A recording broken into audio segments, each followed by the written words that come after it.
10 en Canarias. Nos queda media hora con la linterna encendida de este lunes. Última hora en la linterna. Expósito. COPE. Estar informado.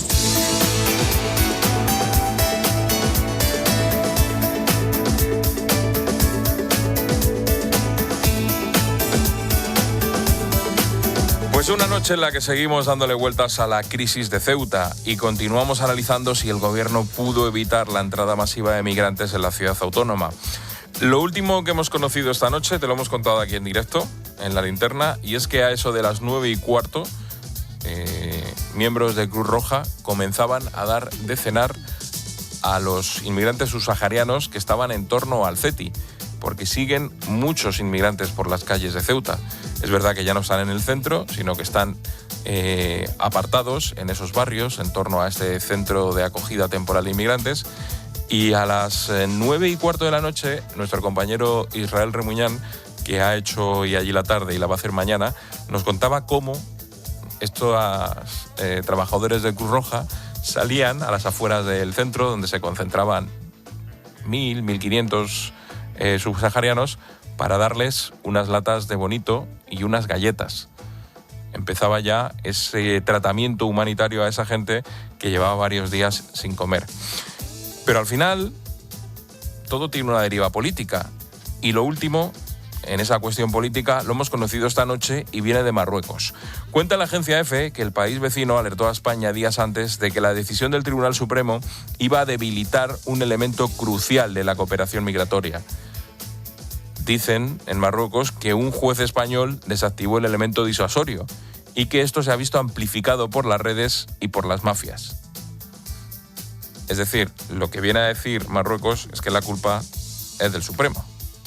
Te recuerdo que el Alto Tribunal dictó que no se puede devolver en caliente a aquellos que entren en España a nado porque no hay barreras físicas.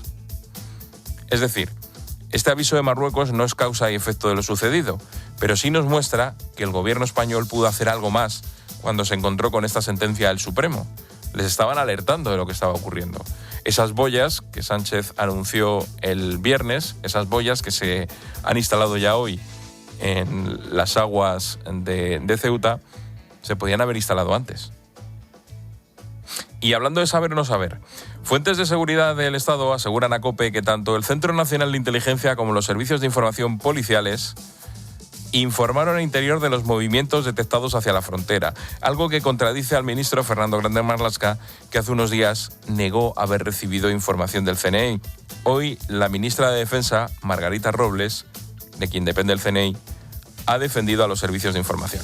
Mi reconocimiento y mi agradecimiento a los hombres y mujeres del CNI, del CIFAS, de los servicios de información, de la policía y de la Guardia Civil, que en todo momento, en condiciones muy difíciles y que además no se pueden contar, realizan su trabajo. Insisto, no sé qué es peor: que no hubiera llegado esa comunicación al ministro del Interior, o que el ministro del Interior, por salvar la cara a Marruecos, se la haya partido al CNI. A todo esto, el Partido Popular ha lanzado una ofensiva parlamentaria en el Congreso y el Senado contra la gestión de Sánchez en esta crisis. Le piden medidas urgentes para que no se repitan esas escenas en Ceuta y Melilla y le acusan de ser el responsable principal de lo que califican una gran invasión. Miguel Tellado es el secretario general del PP. Mientras Ceuta sufría una invasión humana, representantes del Gobierno de España celebraban la fiesta del trono en la Embajada de Marruecos. Un gobierno tiene que exigir respeto al país al que sirve, al país al que representa. Probablemente el Gobierno de España, como no se respeta a sí mismo, como no respeta a los españoles y como no respeta al país, es muy difícil que consiga el respeto de terceros países. Y esta crisis preocupa en Bruselas. Los Estados miembros están preocupados por las imágenes que vimos en Ceuta y por eso mañana se van a reunir de forma extraordinaria los ministros de Interior de la Unión Europea. Está previsto que los 27 pidan reforzar las fronteras exteriores del espacio comunitario. Bruselas, Olga Ruiz, buenas noches. Buenas noches. Los ministros de Interior de los 27 se reunirán de forma telemática este martes para abordar la política migratoria europea tras la crisis en Ceuta. Al encuentro están invitados Frontex y Europol, así como los países socios de Schengen y del Área Económica Europea. Tras la reunión de los embajadores de este lunes, los ministros debatirán cómo fortalecer las negociaciones con países terceros y extremar la protección de las fronteras de la Unión Europea. La presidenta de la Comisión, Ursula von der Leyen, ha pedido solidaridad y una respuesta común a todos los Estados miembros. Desde Bruselas plantean prevenir la inmigración irregular desde los lugares de origen, fortalecer las fronteras del club comunitario y poner en marcha sistemas de alarma que eviten episodios como el del pasado fin de semana. Reforzar los retornos sigue siendo una de las prioridades de la Comisión, que ha cedido a la presión de varias capitales para crear centros de deportación fuera del continente. Era la crónica de Olga Rodríguez desde Bruselas. Y por cierto, Donald Trump sigue aprovechando cualquier oportunidad para cargar contra Pedro Sánchez. Lo último es acusar a la izquierda de ser los grandes responsables de estas crisis migratorias. El presidente de Estados Unidos dice que la inmigración ilegal está matando a Europa. Washington, David Zalandete, buenas noches. Buenas noches, Rubén. La crisis migratoria de Ceuta sigue muy presente en Washington y ya forma parte del discurso político de Donald Trump. El presidente ha vuelto a utilizar este lunes las imágenes de la ciudad autónoma para defender su política de inmigración y cargar contra la gestión de los demócratas. Cuando vi lo que pasaba en España, dije, bueno, ya hemos tenido una versión de eso aquí. Podrías decir que incluso fue peor aquí. Nosotros permitimos 25 millones de personas bajo Joe Biden, bajo los demócratas. Teníamos una política de puertas abiertas y países de todo el mundo enviaban gente que nosotros no queríamos que entrara en nuestro país. Sus palabras llegan el mismo día en que el congresista republicano Mario Díaz-Balart, autor del polémico informe del Capitolio sobre Ceuta y Melilla, ha explicado a COPE que ese documento no reconoce la soberanía marroquí sobre las dos ciudades ni modifica la posición oficial de Washington. Según afirma Díaz-Balart, el informe solo pretende destacar la alianza histórica entre Estados Unidos y Marruecos y respaldar que cualquier diferencia entre Rabat y Madrid se resuelve por la vía diplomática. Y hablando de Donald Trump, resulta que endurece el discurso tras una nueva advertencia a Irán. Según el presidente de Estados Unidos, ambas partes están negociando, algo que niegan en Teherán, y avisa de que esta es la última oportunidad que tienen los iraníes para llegar a un acuerdo. Trump, por su parte, sigue diciendo que Washington tiene el control total del estrecho de Hormuz. Íbamos a golpearlos muy fuerte, ayer, muy fuerte. Más fuerte que cualquier ataque desde la Segunda Guerra Mundial. Eso es bastante importante. Y estábamos listos para actuar y llamaron. Además, llamaron a Arabia Saudí, los Emiratos Árabes Unidos, Qatar. Recibimos llamadas de numerosas personas. No quiero usar la palabra suplicando, pero algo nos estaban suplicando. En particular, Irán no quería ser atacado. El día también nos ha dejado una cifra récord. España ha recibido en lo que va de año 46,6 millones de turistas, un 5% más de los que nos visitaron el año pasado en estas fechas. También aumenta el gasto, un 7% hasta los casi 64.000 millones de euros.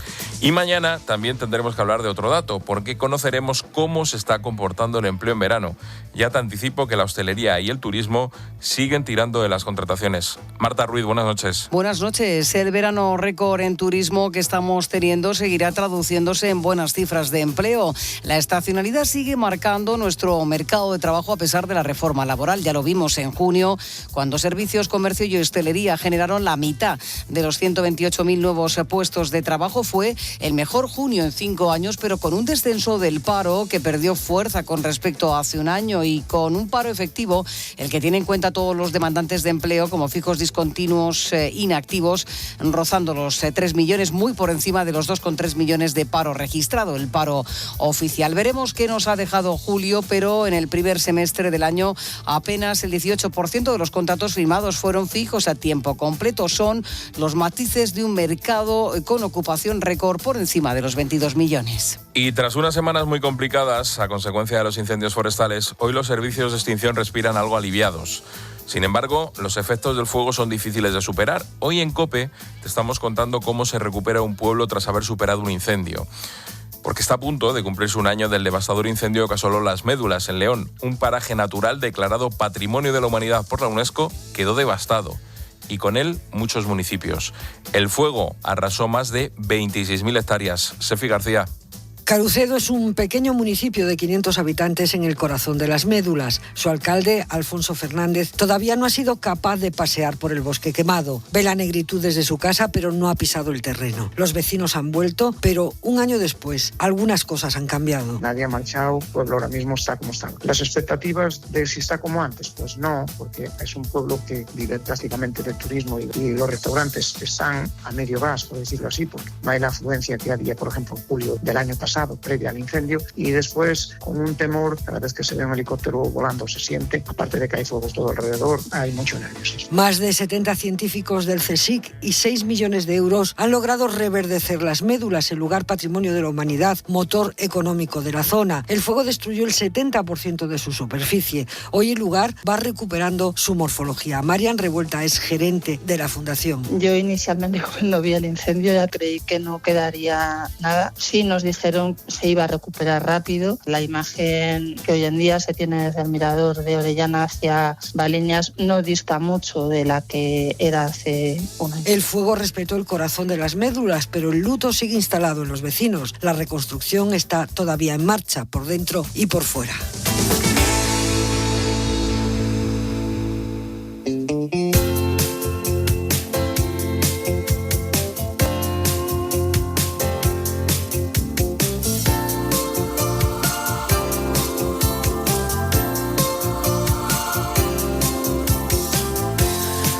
Dicen que alguien intentó lanzar un mensaje desde el Valvanera.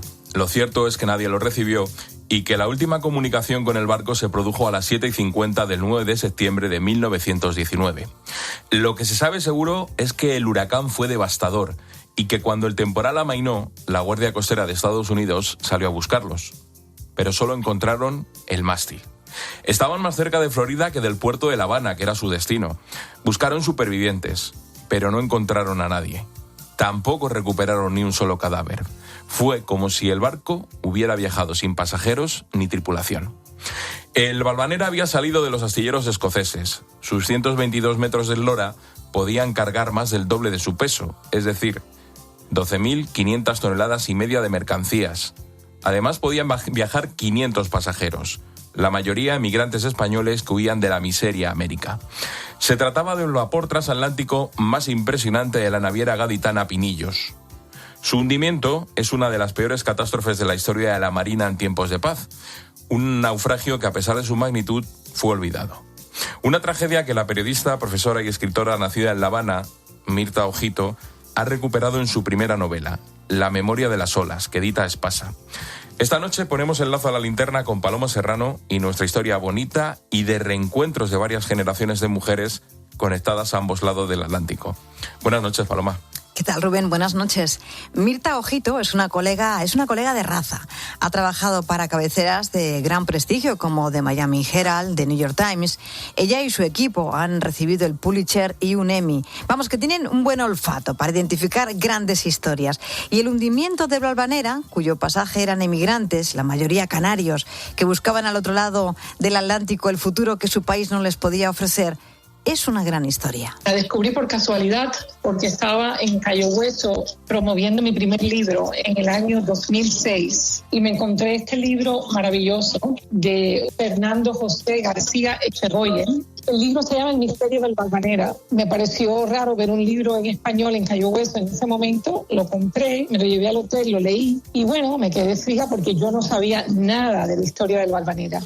La historia de las hermanas Quintana Cabazas, Catalina, Simona y Lucía, que transcurre en 1919, conserva un paralelismo, un siglo después, con la vida de la narradora de la novela, la periodista Mara Denis, quien realizando un reportaje en Canarias descubre que su bisabuela es Catalina Quintana, una de las pasajeras del Valvanera. Mara también había abandonado su Cuba natal y emigrado en una barcaza a Estados Unidos.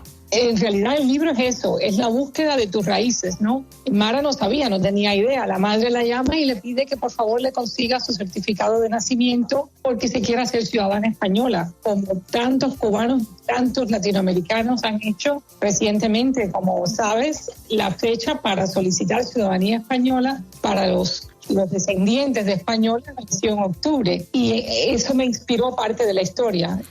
La España de 1919 pasaba por una gran crisis social.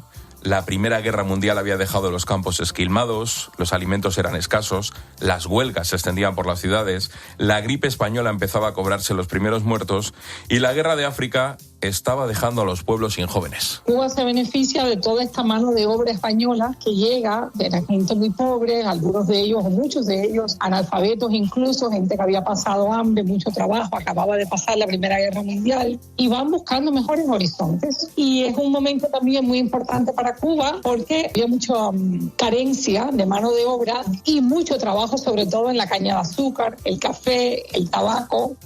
El Valvanera partió del puerto de Cádiz rumbo a América. La primera escala fue en Canarias, Las Palmas, Tenerife y Santa Cruz de la Palma. Y de allí partía a Cuba. En total iban a bordo 1.142 pasajeros, 88 tripulantes, cuando el barco puso rumbo a San Juan de Puerto Rico y Santiago de Cuba. El 5 de septiembre se dirigía a La Habana. Nunca llegó. Y de cierta manera los cubanos también hemos contribuido a la historia de España porque hubo mucha retroalimentación, hubo muchos que regresaron. Españoles que hicieron su fortuna en Cuba, los llamados indianos, que regresan a España a vivir allí y ayudar a sus comunidades. Entonces es un fenómeno que a mí, desde que lo descubrí, hace años en el Museo de la Emigración de los Indianos en Colombres, me ha llamado la atención. Y un potente ciclón tropical generado en las Antillas, que se desplazaba por el estrecho de Florida hacia Cuba, siguiendo un recorrido poco usual, ahogó los sueños de todo aquel pasaje. Bueno, no sabemos cómo fueron esos últimos metros, se puede especular, pero es algo que en realidad nunca vamos a saber. Y lo más terrible, por supuesto, es que murieron 488 personas que se perdieron en el fondo del mar de una manera tan absoluta que cuando encuentran el naufragio no encontraron a ningún cuerpo. Un siglo después, miles de personas siguen siendo rescatadas en medio del Atlántico y llevadas a Canarias, como a Cuba, de Ghana, la superviviente de un naufragio que seguía aferrada al cuerpo sin vida de su hija mayor cuando las encontró el equipo de salvamento. Es una historia siempre muy triste, pero siempre también preñada de esperanza, porque la esperanza es lo que hace a esos inmigrantes salir. Hay una parte en la novela donde yo me refiero a la ropa que tenía la niña puesta cuando sale de Ghana, que no era una ropa, digamos, muy apropiada para salir en un barco. Pero yo escribo que la ropa que uno se pone no tiene nada que ver con el lugar que dejas atrás, sino hacia dónde vas. El hundimiento del Valvanera ocupó las primeras páginas de los diarios de ambos lados del Atlántico. Salió en el New York Times, en el Miami Herald, incluso inspiró un cuento de Hemingway, pero el tiempo terminó borrándolo de la historia. Hay quien se refiere a la tragedia como el Titanic de los pobres. La novela La memoria de las olas, de la escritora y periodista Mirta Ojito, no solo es una narración inspirada en uno de los episodios más trágicos de la migración española, el hundimiento del Valvanera. Es un canto a la memoria de una generación de mujeres que supieron sobreponerse a una vida de búsquedas, despedidas y regresos.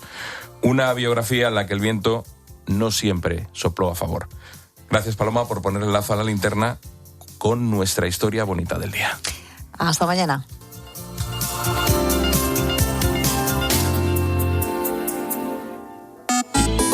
¿Quieres contarnos algo? Escribe a Ángel Expósito. Busca La Linterna COPE en Instagram, TikTok y en nuestro Facebook La Linterna. O mándanos un mensaje de voz por WhatsApp al 600 54 45 55. Hay tardes para desconectar y tardes para descubrir. Pero ¿por qué los nórdicos son siempre los más felices? A mí esto me tiene muy despistada. Yo no sé si es el frío el que da la felicidad. Este verano sigue conectado a la tarde de COPE. De lunes a viernes de 3 a 7. ¿Eres de los que madruga por gusto o de los que sufre tremendamente cuando se tiene que levantarse una... Y a partir del 31 de agosto te esperamos en una nueva temporada juntos con Pilar García Muñiz. Buenas noches. En el sorteo de mi día de la 11 de hoy, la fecha ganadora ha sido 18 de abril de 1934, número de la suerte, el 10. Consulta si has resultado ganador a tu vendedor en juegos11.es o a través de la aplicación Mi Vendedor 11. Recuerda que mañana, como cada martes, tienes un bote millonario en el sorteo de Eurojackpot de la 11. 11. Bien jugado.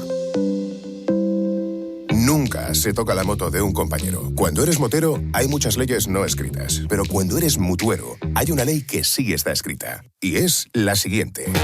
Vente a la Mutua con tu seguro de moto y te bajamos su precio, sea cual sea. Llama al 91 555 5555. Hazte mutuero. Condiciones en Mutua.es.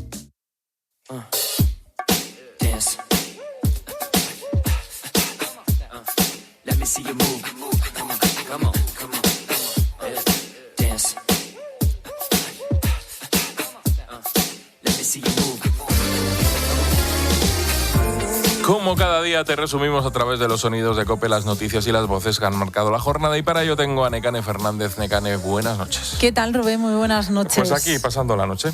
¿Y qué te tengo que contar yo? Lo que ya sabes, que un día más estamos pendientes de lo que ocurre en Ceuta, porque aunque la mayoría de los migrantes que cruzaron la frontera han vuelto ya a Marruecos, todavía quedan muchos sobreviviendo literalmente en las calles. Nos hemos hecho una idea muy clara de lo que está ocurriendo con la fotografía que nos ha dado Israel Remuñán. Hoy y mañana va a hacer la tarde desde allí. Esto es lo que veían los alrededores del CETI, el Centro de Estancia Temporal para Inmigrantes. Lo que está ocurriendo ahora mismo, que estamos viendo, es como por primera vez en 5 días les dan de comer.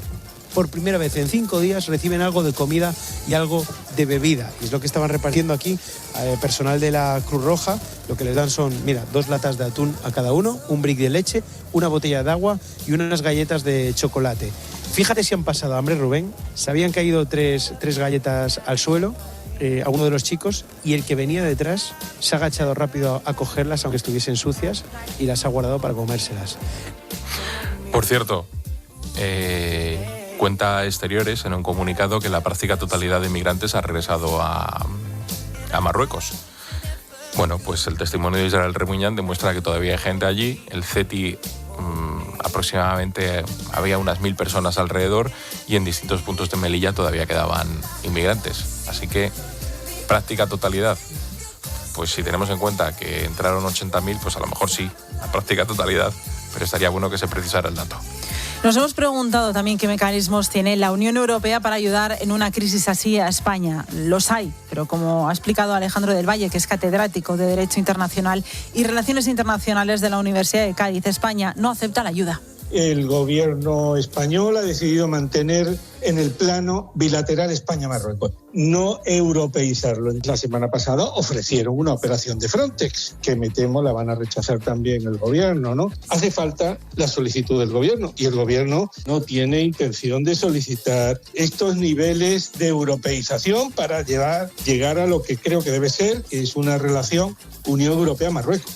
Y estamos pendientes de Ceuta, pero no podemos quitar el ojo tampoco a los incendios. En Ávila, aunque con buenas noticias, llevan semanas luchando contra el peor incendio de la historia de España, que ha quemado 50.000 hectáreas. Ángel Iglesias es ingeniero de montes del Servicio Territorial de Ávila y nos ha contado que ahora de lo que están pendientes es de las reactivaciones, y nos ha explicado también cómo se producen. Un ejemplo de una chimenea. Tenemos combustible, hay un foco de calor y el oxígeno que está en el aire. Cuando esa chimenea se apaga, queda un rescoldo. Cuando queremos reavivarlo, utilizamos el fuelle para aportar oxígeno a la combustión.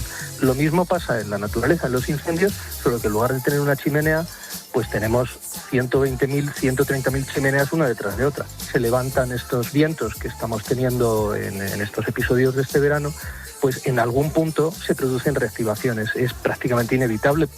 Es inevitable porque no puedes frenar el viento, solo tienes que trabajar sobre el terreno. Un verano más vamos camino de batir un récord de llegada de turistas extranjeros. Todo apunta a que vamos a superar la barrera de los 100 millones, que es una auténtica barbaridad. Los hoteles están llenos, las playas también, y como nos ha contado Ramón Estalella, que es secretario general de CEAT, nuestros visitantes están encantados de venir a España. La gastronomía española está siendo una de nuestros grandes embajadores.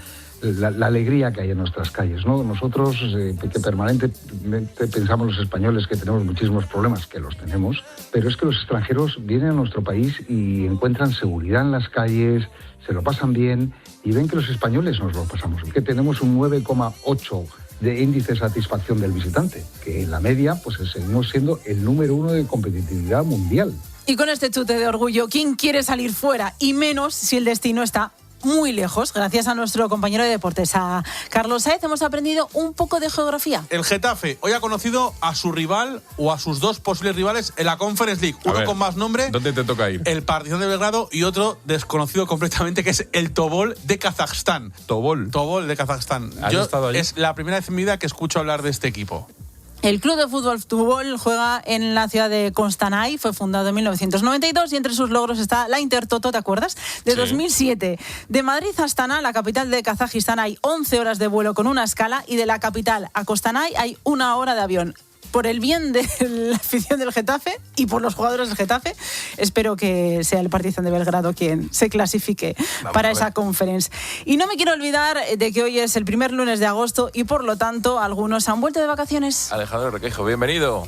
Muchas gracias, hombre, bien hallado. ¿Sabes lo que pasa cuando vuelve uno de vacaciones? Que el primer día está bien, pero luego se da cuenta el segundo de que es todo igual. No, yo no estoy bien, ¿eh? El primer día estaba mejor antes de ayer o ayer. Yo solo le voy a decir a Rique que llevo esta es mi segunda semana de reincorporación y yo no lo supero. Solo pienso en esas vacaciones. Es mejor como tú, ¿no? No irse. Claro, que pase como tú, que no te vas. Enseguida cogen el relevo los compañeros del partidazo de COPE, pero antes un poco de la Creedence. Hace 57 años se publicaba su tercer disco, Green River, uno de los mejores álbumes del rock americano. José Luis Corrochano, además de contarnos en menos de 4 minutos, toda la actualidad del mundo del deporte, que tiene muchas cosas, se va a dedicar en los próximos días a puntuar a Nekane Fernández sobre la selección musical. Por favor, Corro, ¿qué tal? ¿Qué tal, Rubén Nekane? Hoy un 10, ¿eh? Ay, muchísimas gracias. De tu gusto musical me gusta casi todo. Dejemos ahí abierto un espacio para que no. Oye, es una anécdota rápida de Creedence. Andrés Monte, con el que trabajé, le regaló un disco de este grupo a Molina, el que fue portero del Atlético de Madrid. Hombre, sí. Y luego director deportivo de la selección y tal. Le regaló un disco de Creedence. Bueno, es que Andrés Monte sabía mucho de música. Bueno, es que tenías que ver su casa. Las paredes estaban forradas de CDs y de discos. Una maravilla, la verdad. Cuéntame, brevemente, ¿qué me espera en 3 minutos y medio? Ferran Torres y las declaraciones. Ojo que abre la puerta a la salida del Barcelona. Ferran. O Corrochano. Enseguida, en el partidazo.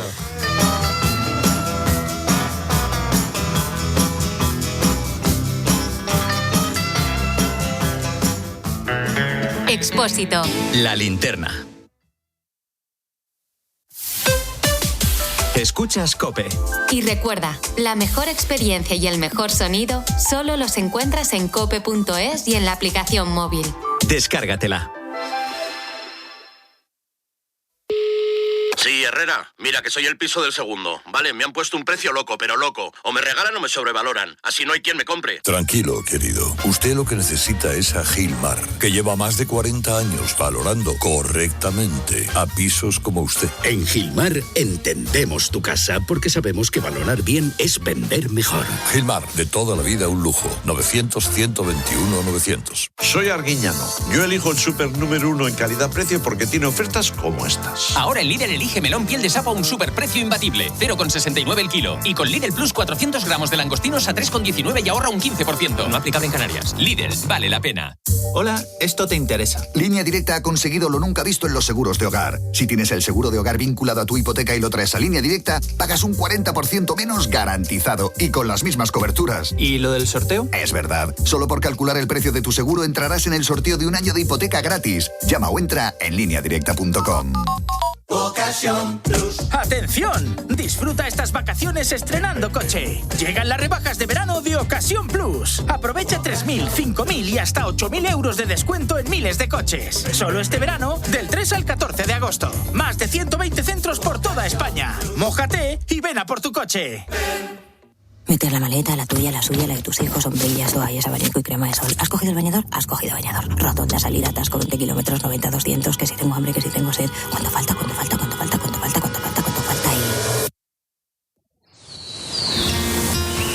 y... Una estación de servicio Repsol. Uf, qué bueno es parar. Sobre todo cuando tienes buen café, tus chocolatinas favoritas, irresistibles bocadillos de jamón y los mejores servicios en carretera. Se hace camino al parar. Repsol. Hay 3 cosas imprescindibles para hacer